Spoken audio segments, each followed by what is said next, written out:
mula kay Julianito Langgumis. Medyo kamukha din ito doon sa tanong niya na sinagot natin noong nakaraang Huwebes. Ang sabi niya po rito, hindi napatunayan at walang nabasa si Amican at Gomer na ang Seventh-day Adventist Church ang itinayo sa Mateo 16:18. Ang isinagot ay ang Olibong Ligaw. Kaya pala ang PNM ay ligaw na ligaw ang sagot at ang mga napaniwala nito ay mga naligaw na sa katotohanan.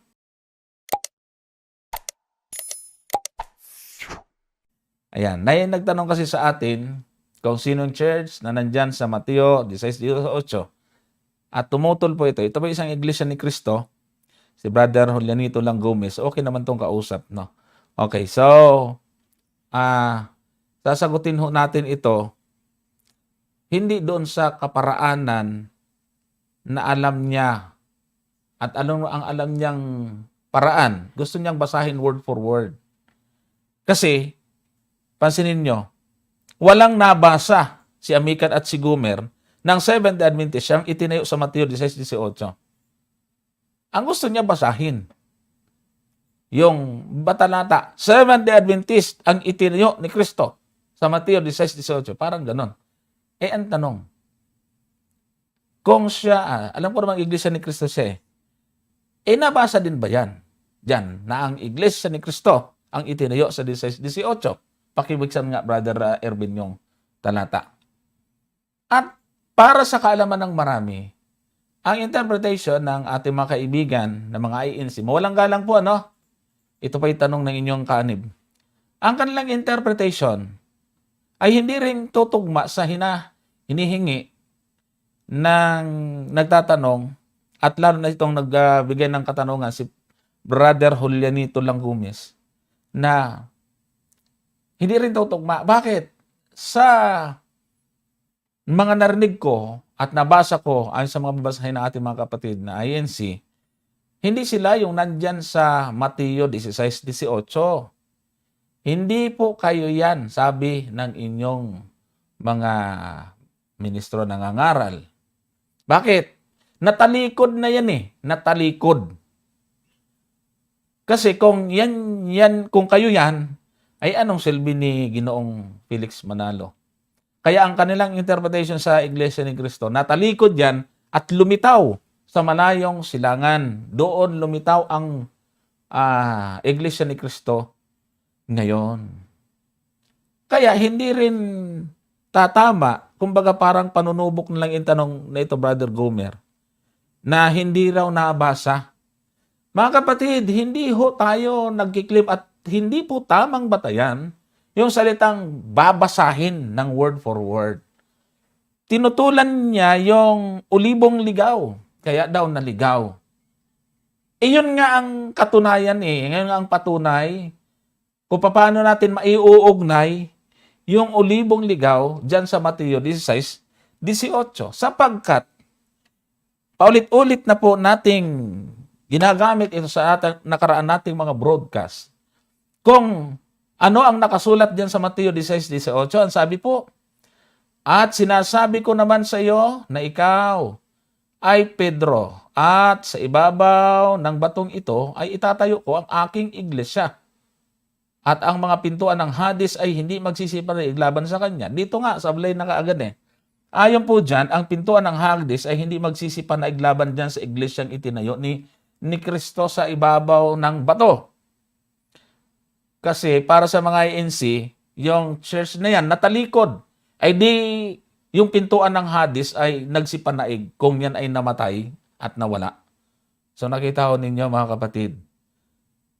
Binanggit na rin ni Brother Gomer yung mga talata sa Mateo na sinasabi po sa Kapitulo 15, talatang 24, kung paano ang pagtatayo dyan sa Mateo 18:16 na itayo, nang ibig sabihin ay isa sa diachronic meaning niyan, ang isa sa meaning niyan ay rebuild or muling pagtatayo. Sa kaparaanan mga kapatid, na ang iglesia, yung Old Testament church, yung Israel, ay nabuwal sa kanilang pagsalangsang.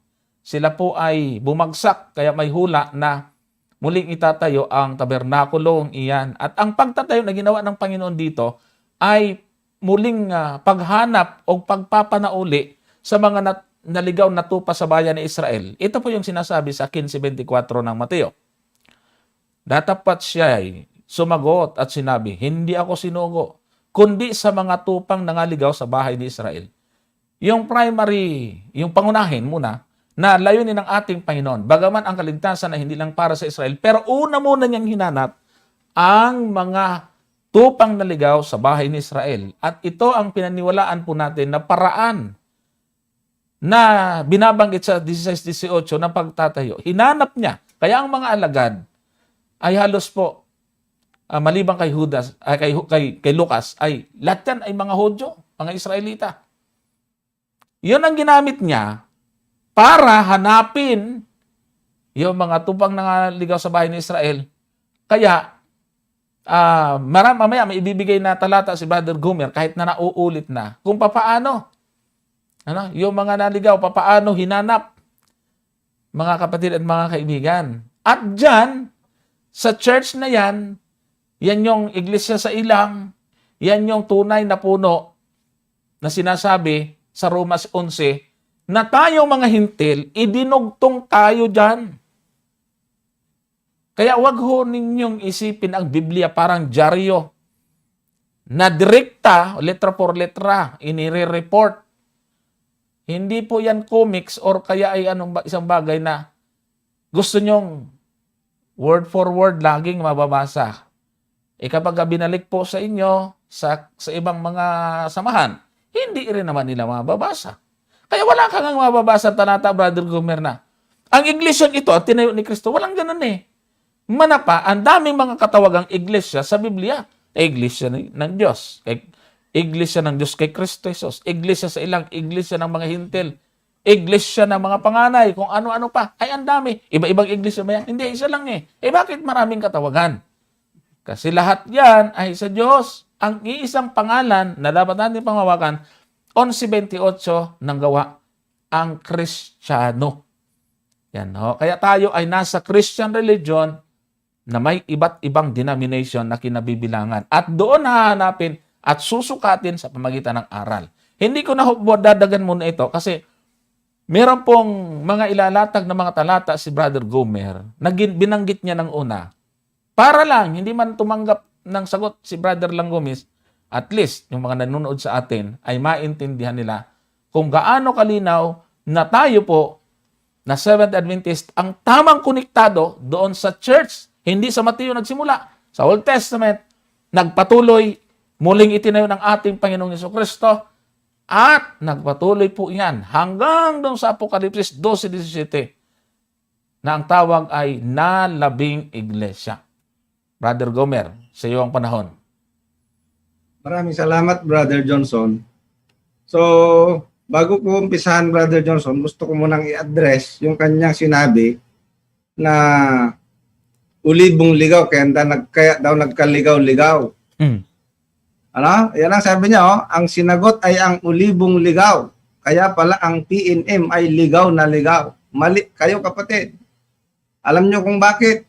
Kasi yung ulibong ligaw, ito po ay idinugtong.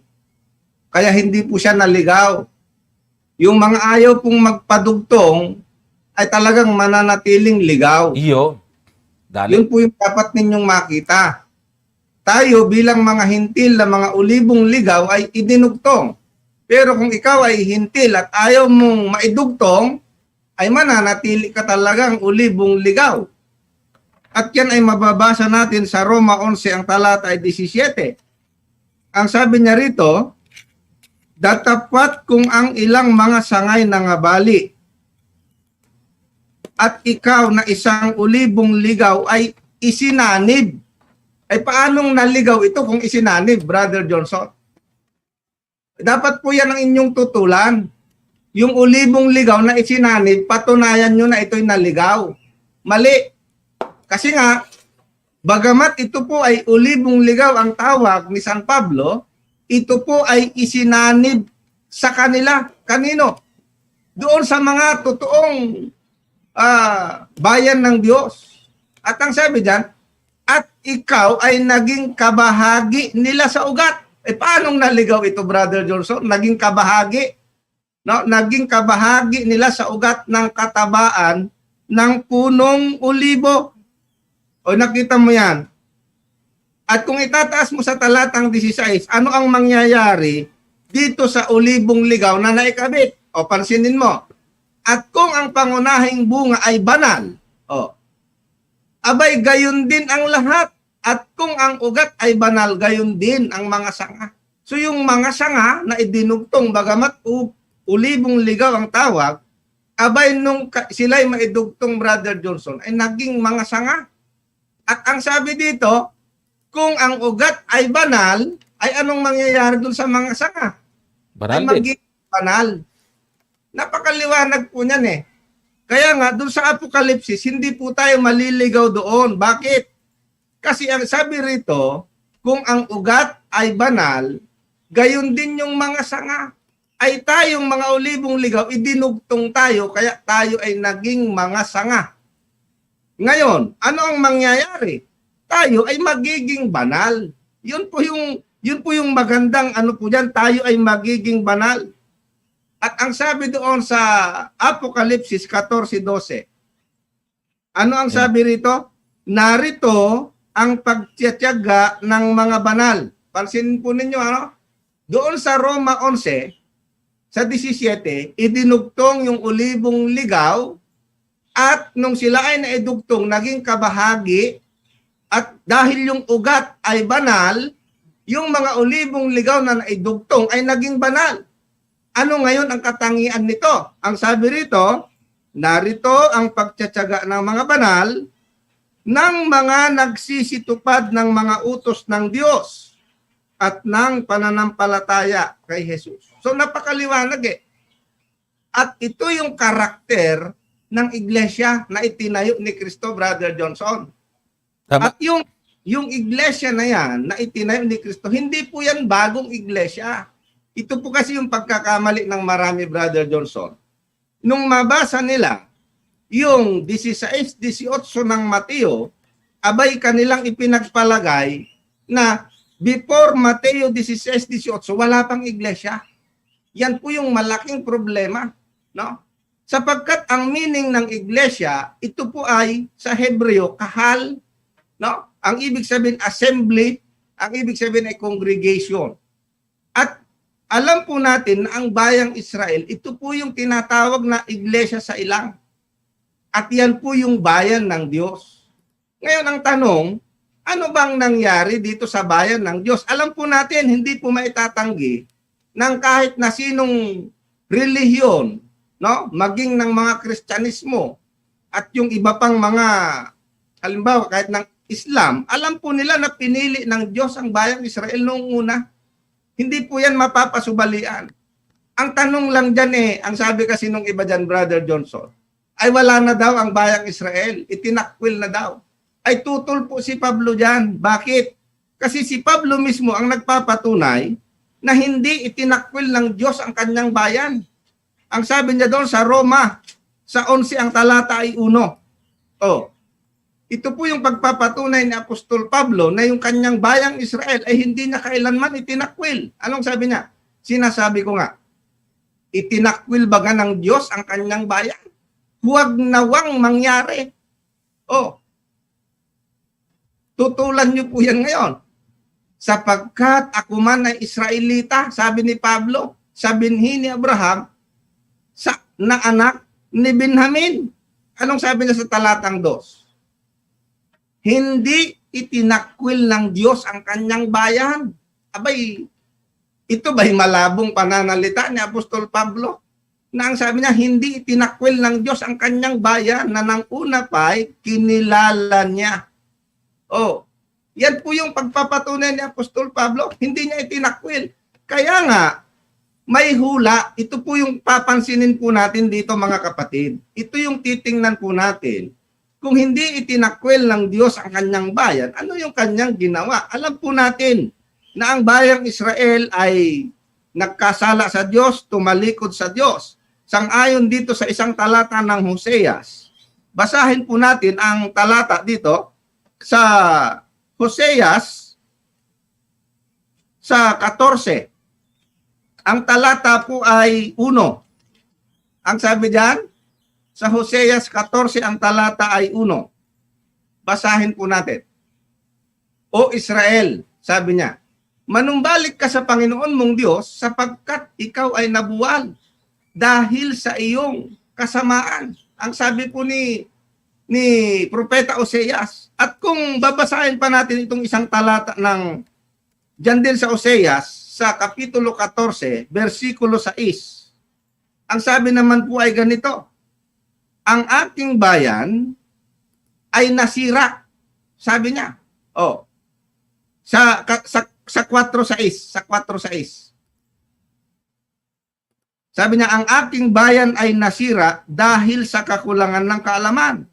Sapagkat ikaw ay nagtakwil ng kaalaman, akin namang itatakwil ka, upang ikaw ay huwag maging siserdoti ko.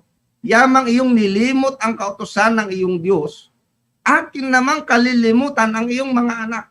So ito po yung nangyari sa bayang Israel. Pero, ang sabi ko nga, mayroon pong hula ang Diyos na pagdating ng ating Panginoon, ay talagang ito yung kanyang plano na itayo. No? O, titingnan po natin yung hula. Mayroong hula, may hinuhulaan na ang tawag dito, halimbawa sa Zacarias, Brother Johnson, nais kong basahin itong hula na ito sa Zacarias 6. Ang talata ay 12. Ayan. Ang sabi niya ay ganito. Sa Zacarias 6, talatang 12. At salitain mo sa kanya na sabihin, ganito ang salita ng Panginoon ng mga hukbo na nagsasabi, narito ang lalaki na ang pangalay sanga at siya'y sisibol sa kanyang dako at itatayo niya ang templo ng Panginoon. Nakita niyo po ito? Dito palang hinuhulaan na mayroong sanga. At kung pag-aaralan po natin yung sanga na yan na sisibol, walang iba yan kundi ang ating Panginoong Hesukristo. At ang sabi niya sa talatang 13, sa makatuwid bagay kanyang itatayo ang templo ng Panginoon. Nakita niyo po ito? O, mayroon pong isang sanga na hinuhulaan si Zacarias. At pagdating naman doon sa awit, ay mayroon naman tayong mababasang ganito. So, ito yung ating tinitingnan na bagamat ang bayang Israel ay nabuwal, ang sabi doon sa 14:1. Ang sabi naman dito sa 147 verse 2 ng awit. Pansinin po ninyong mabuti mga kapatid. Tinatayo ng Panginoon ang Jerusalem. Pinapatulan nito eh. Itinatayo ng Panginoon ang Jerusalem. Papaano niya po itinatayo ang Jerusalem? Kanyang pinipisan ang mga natapon na Israel. Ay napakahaliwanag eh. Yung pagtatayo pala na ginagawa ng Panginoon sa Jerusalem ay yung pagpipisan ng mga natapon sa Israel. Kaya nga nung dumating ang ating Panginoon, ang sabi niya, hindi ako sinugo, kundi sa mga tupang nangaligaw sa bahay ni Israel. At nung kanyang utusan yung kanyang mga alagad sa Mateo 10:5 at 6, abay sabi niya, huwag kayong pumunta sa mga hintil, kundi pumunta kayo sa mga tupang nangaligaw sa bahay ni Israel. Napakaliwanag po niyan. So yung pagtatayo ng iglesia, doon sa 18, Brother Johnson, ito ay katuparan ng hula na ang ating Panginoon, siya po yung sanga na tinutukoy, ay magtatayo, no? Itatayo niya ang Jerusalem, ang templo. At ang sabi niya pa sa 102, sa awit 102 verse 16, ay ganito naman po yung ating mababasa. Tingnan po ninyo. Sa 102, ang talata ay 16. Sabi niya rito, sapagkat itinayo ng Panginoon ang Sion, siya ay napakita sa kanyang kaluwalhatian. So dito makikita natin mga kapatid, yung pagtatayo ng iglesia na hinuhulaan sa lumang tipan ay tinupad ni Kristo. At ang isang napakaliwanag po niyan na hula ay itong mababasa natin sa Amos. Ito po ay nasa Amos, ang kapitulo ay 9, ang talata po nito ay 11, mga kapatid. Ang sabi rito ay ganito, sa araw na yaon, sabi niya, ay ibabangon ko ang tabernakulo ni David na buwal at tatakpan ko ang mga sira niyaon at ibabangon ko ang mga guho niyaon at aking itatayo na gaya ng mga araw ng una. So napakaliwanag po nito, mga kapatid. Itong hula na ito ng pagtatayo sa Israel bilang bayan ng Diyos, bilang kanyang iglesia, ay ito po yung ginawa ng ating Panginoon nung kanyang sabihin, sa ibabaw ng batong ito, itatayo ko ang aking iglesia. Yeah. Ngayon ang tanong, ang mga apostol ba ay sumasang-ayon sa bagay na ito? O basahin po natin. Dito po sa pahayag ni Apostol Santiago sa Gawa Kapitulo 15, ang talata po ay umpisahan po natin ang basa sa 14. Sa Gawa 15 at ang talata ay 14, ang sabi po ni Apostol Santiago, pansinin po ninyong mabuti kung paano natupad yung Amos 9:11 na binabanggit natin kanina.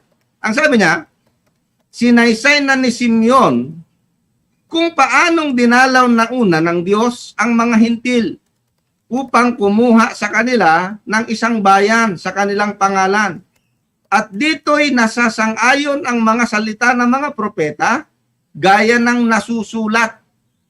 Pagkatapos ng mga bagay na ito sa talatang 16, sabi niya, ako'y babalik at muli kong itatayo ang tabernakulo ni David na nabagsak. At muli kong itatayo ang nangasira sa kanya at ito'y aking itatayo. At sa talatang 17, upang hanapin ng nalabi sa mga tao ang Panginoon at lahat ng mga hintil na tinatawag sa aking pangalan. So dito pa lang, mga kapatid, yung pagtatayo ng iglesia na ginawa ng ating Panginoon, hindi lang ang purpose nito ay para sa Israel, kundi ang sabi niya rito, ang lahat ng mga hintil na tinatawag sa aking pangalan. Ang ibig sabihin ngayon, pagkatapos niyang itayo yung Israel, sapagkat ito'y nabuwal, saka naman tatawagin yung mga hintil. Ang tanong, yung bang mga hintil ay mayroon ding hula na talaga sila ilalakip? Sila ay lalakip sa Panginoon? Sa pamamagitan after na maitayo ay lalakip itong mga hintil? Ang sabi dito sa Malakyas, sa 1, ang talata po nito ay 11. Pansinin po ninyo, sa Malakyas 1, ang talata po ay 11. Ang sabi po ay ganito, sapagkat mula sa sinisikatan ng araw hanggang sa nilulubugan niyaon, magiging dakila ang aking pangalan sa mga hintil. At sa bawat dako ay paghahandugan ng kamangyan ng aking pangalan at ng dalisay na handog sapagkat ang aking pangalan ay magiging dakila sa mga hintil, sabi ng Panginoon ng mga hukbo. So napakaliwanag po, mga kapatid, na pagkatapos itayo ng ating Panginoon ang kanyang iglesia, na ang kinabibilangan nito ay yung mga tupang nangaligaw sa bahay ni Israel, abay saka po idinugtong, saka isinanib yung mga hintil na ang tawag po ni Pablo ay ulibong ligaw. Kaya yung sinasabi nung nagtanong na kaya raw nagkaligaw-ligaw ay ulibong ligaw, ay nako po, hindi nyo po naiintindihan ang ibig sabihin ng ulibong ligaw. No? Yang ulibong ligaw na yan ay idinugtong po doon sa tamang iglesia. Kaya naging kabahagi po sila ng iglesia. At yung iglesia na yan ay magpapatuloy hanggang sa huling panahon, hanggang sa dumating ang ating Panginoong Hesukristo. Kaya ang tawag ngayon doon sa Revelation 12:17, ito yung nalabing iglesia. No? Ito yung nalabing iglesia. Ang sabi doon sa talatang ito, basahin natin ang 12:17. At nagalit ang dragon sa babae. Alam po natin na itong babaeng ito yung iglesia. Ay kaya mali po yung pagtuturo na yung iglesia daw na itinayo ni Kristo ay natalikod. kaya nagtayo yung ibang sugo. Wala po sa Biblia yan. Yung itinayo ni Kristo sa 16-18, yan po yung bayang Israel, isinanib ang mga hintil, mga olibong ligaw, at yan po ay magpapatuloy hanggang sa pagdating ng ating Panginoon. Ano ang katangian? Ano ang katangian nito? Sabi niya rito, nagalit ang dragon sa babae at umalis upang bumakas sa nalabi sa kanyang bini. Ano ang katangian? Na siyang nagsisitupad ng mga utos ng Diyos at mga may patutuo na Jesus. Napansin mo, itong iglesia na ito na nalabi at tiyak na tiyak tayo, ito yung iglesyang daratnan ng ating Panginoon. At ang katangian nito ay nagsisitupad ng mga utos ng Diyos. Tanong, ano ang katangian ng bayan ng Diyos sa Lumang Tipan? Basahin po natin. Pareho ba? O, yung katangian ba ng iglesia ng Diyos na nalabi sa Apokalipsis na darat ng Panginoon? Kapareho ba ng katangian ng bayan ng Diyos sa Lumang Tipan? Basahin po natin ang Isayas, ang kapitulo ay 51 at ang talata ay 7. Pansinin po ninyo ito mga kapatid. Sabi niya, inyong pakinggan ako, ninyong nakakaalam ng katwiran. Ano sabi niya dyan? Bayan na ang puso ay kinaroroonan ng aking kautusan. Abay, napakaliwanag mga kapatid. Kung ano ang katangian ng bayan ng Diyos sa Lumang Tipan, ay ganun din ang katangian ng bayan ng Diyos hanggang sa pagdating ng ating Panginoong Hesukristo. Kaya yung sinasabi niya dyan na kaya naligaw ay ulibong ligaw, ay hindi po. Kayo po ang naliligaw kung kayong mga ulibong ligaw ayaw nyong magpadugtong dun sa tamang punong ulibo, Brother Johnson. Okay. So, maraming salamat po